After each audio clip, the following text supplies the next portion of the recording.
না ঈশ্বরের পরিত্রাণের স্বাদ যাতে আমরা পেতে পারি। হালেলুয়া। ঈশ্বরের প্রেমের স্বাদ যাতে আমরা পেতে পারি। হালেলুয়া। ঈশ্বরের মুক্তি যাতে আমরা পেতে পারি। হালেলুয়া। তাই সেই অন্ধকারের মধ্যে ঈশ্বরের দীপ্তি প্রকাশ পেয়েছে আপনার আমার কাছে, যাতে আপনি আমি আলোকিত হতে পারি। হালেলুয়া। আমরা প্রত্যেকে কোনো না কোনো এরিয়ায়, কোনো না কোনো জায়গায় আমরা কোথাও না কোথায় অন্ধকারের মধ্যে রয়েছে। ঈশ্বর প্রভু যীশু খ্রিস্ট আপনার কাছে যখন প্রকাশ করেছে, তখন সেই জায়গাকে আলোকিত করে দিয়েছে। আপনি আপনার কর্ম জায়গায় অন্ধকারের মধ্যে রয়েছে, মনে হচ্ছে যেন আমার কর্ম জায়গায় যেন নানা রকম সমস্যায় জড়িত।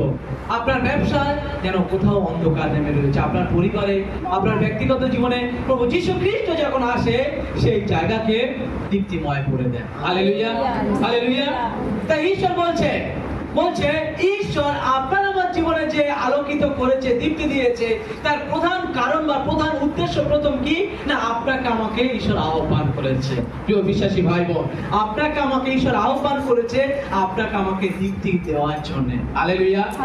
আপনি যে অন্ধকারের মধ্যে রয়েছেন, আপনার মধ্যে যে অন্ধকার রয়েছে, সেই অন্ধকারকে দূর করার জন্য যীশু খ্রিস্ট আপনাকে আহ্বান করেছে। পৃথিবীর এই সুভাষ নামে এত লোকের মাঝখানে আপনাকে আমাকে ডেকে নিয়েছে। আমি